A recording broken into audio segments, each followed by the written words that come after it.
What's up guys, it's your boy Ethan. Hope you're having a great day and welcome back to another poker vlog. We just got these sweatshirts, the folding is boring one. I'm super happy with them and first time wearing the tables. You know, if you're interested in getting one, check the description down below. Really helps support the channel, and imagine what it looks like if you go to the table and see one of these at the poker table.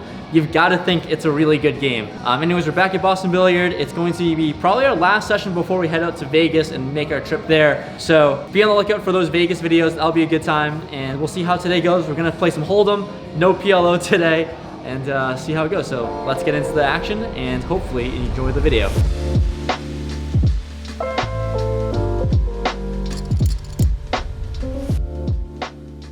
We sit down at the 2-5 with a 1K max buy-in, and this first hand, let's get spicy. We pick up 3-6 offsuit in the big blinds, and for this trash hand, I actually didn't start recording until the turn, so you're gonna deal with the freeze frame for a little bit.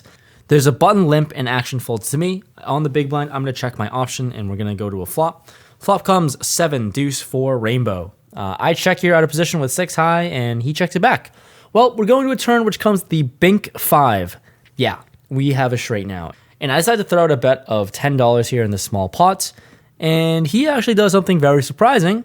He raises to $30, and this is going to prompt me to start recording this hand. So, well, facing this raise, we have the second nuts, and if he does have 8-6, that'd be unfortunate, but let's put in that 3-bet to $100. He shrugs, looks a little bit annoyed here, but makes the call, so now I'm certain I'm ahead given this physical tell. Seems like he has 2 pair of some sort. Let's go to a river hoping to see a brick. It is the king of clubs, pretty much the total brick on this board. I size up to $250 now, trying to target his stronger 2 pair holdings. He looks a little aggravated and actually announces his hand, which is a set.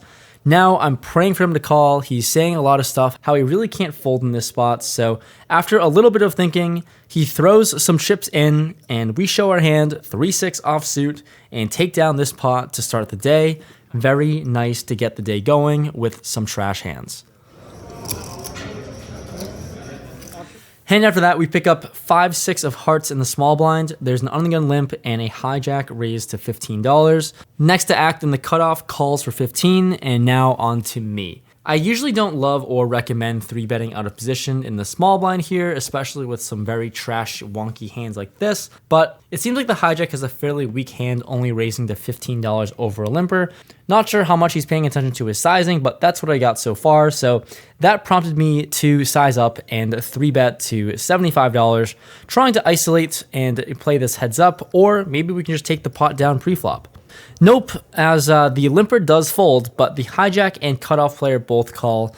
Flop comes queen 5-7 rainbow. All right, so multi-way here with bottom pair. I'm not really sure what to do. We do flop good equity with a pair, some backdoor flush and straight draws. So I go with my hand, and I lead out and decide to take the more aggressive route and c-bet $90. The cutoff makes the call, and this isn't good because he only has $200 behind, so he's fairly short. And the other player folds fairly quickly, so let's go to a turn. The turn comes the 6 of clubs. It is a total brick, and there is no need to bluff anymore as he's very short with a half pot sized bet left. I put in the standard all-in with bottom 2 pair, but unfortunately he folds. We're not going to get too much value after sucking out on the flop there. Wish we could have gotten more.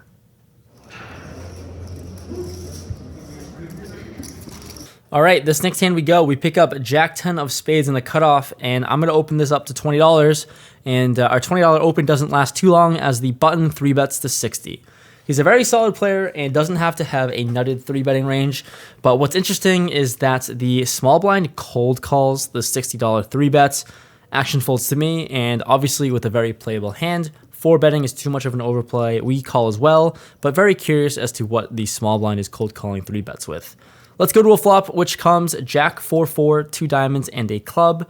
Action checks to the button, and I check and flow, obviously. He thinks and actually checks it back.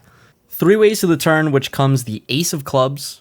Pretty much the nut worst card I wanted to see here, and when the small blind checks, I'm just going to check, hoping to get the showdown, and thinking things over for a little bit, the button checks it back. Let's see a river. The river is the 7 of clubs. And for the third time, action is just going to check around here in this spot. Let's just try to get the showdown. The small blind, though, does show his hand. It is ace 6 of diamonds.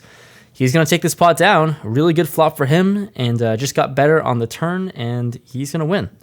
So with that hand being over, we pick up pocket kings on the button, and action folds to me. I open it up to 20 bucks, and we get the big blind to make the call. This is the same player in the last hand who flatted a 3-bet out of position. Let's go to a flop, which comes jack 6-7, 2 hearts.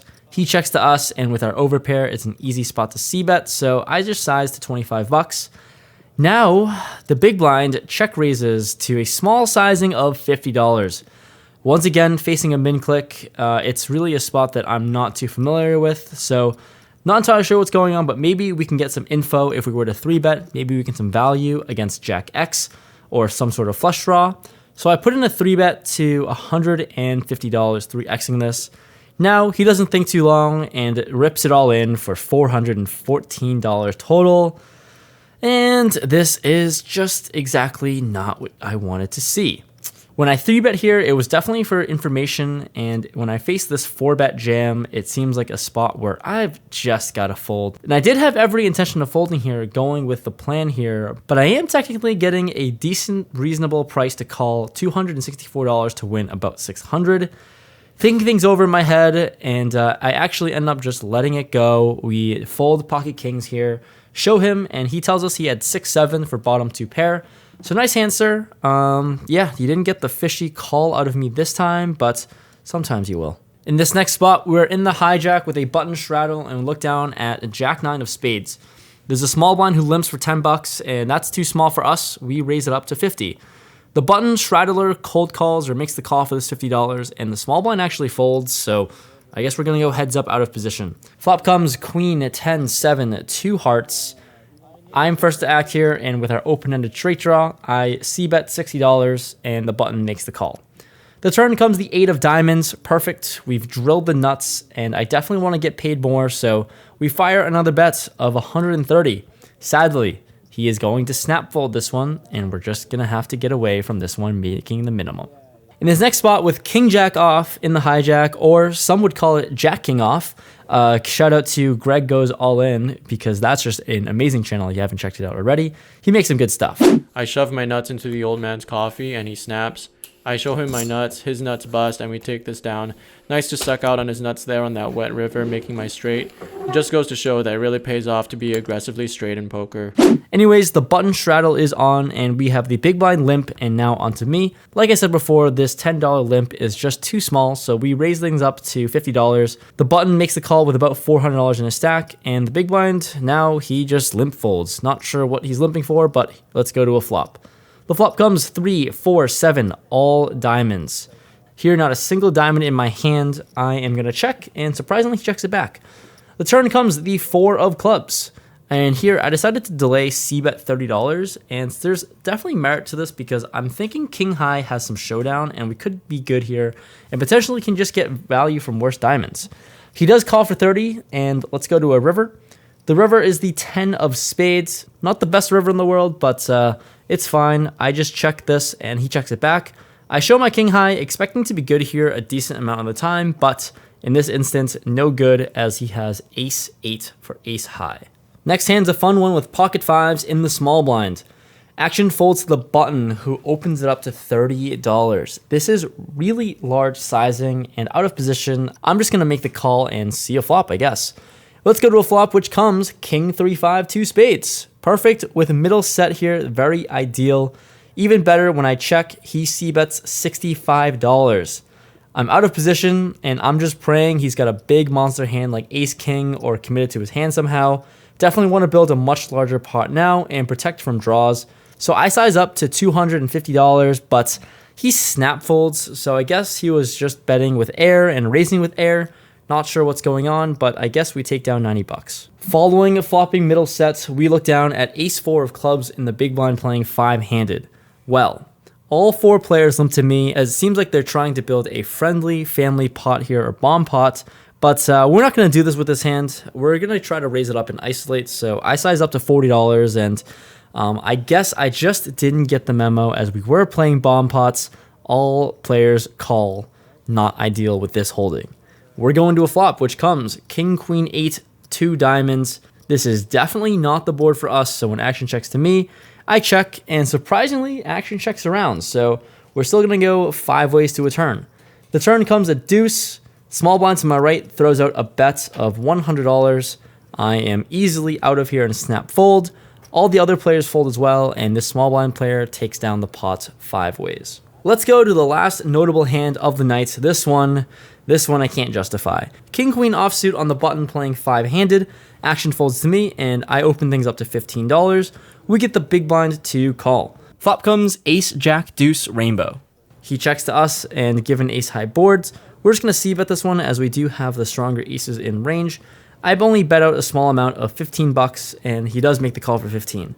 The turn comes the 6 of clubs. For a second time, he checks, and there's really no merit for us to be bluffing here with king high and a gutter ball, but I try once again and size up to $55. Facing this bet, he doesn't think too long before putting in the call, so it seems like he definitely has, at a bare minimum, ace X in this spot, but let's see a river and hope to improve. The river comes the jack of spades, and for a third time he checks here. I think if he did have a jack, he certainly would be leading out on this river, but obviously king high isn't much here, and we definitely have to apply more pressure and just try to fold out an ace in this spot. Very ambitious, but we're going to give it a go. I size up to $160. Given this bet, he thinks for a while and ultimately ends up on a conclusion and decision, which is a call for chips for us. He calls with ace 9, and yeah, we're going to punt some money away with king, queen high like a total idiot. All right. I don't even know what to say. Things didn't go well. We played for a short while. We were in the game for 1,000, out for 933, L of $67, and the last few hands I just played horribly. Some of them were like really small pots, so I didn't include them, but yeah, just knew like I was playing some really horrible poker, and that's when you walk away. So we started off up like $350 and somehow found a way to just give it all away. Just give it all away. But yeah, that's the video. Hopefully you enjoyed. Hoodies, they're fire. All right, feel free to check that out in the description below. Helps a local business in Western Massachusetts since they're going to be printing it out. So a lot of the proceeds will be going to them since obviously COVID's hit a lot of small businesses. So there's all that. Hoodies fire. Today played horrible, but that's kind of the theme for my channel. Anyways, thanks so much for watching. Wish us luck in Vegas. See you guys next time. Peace.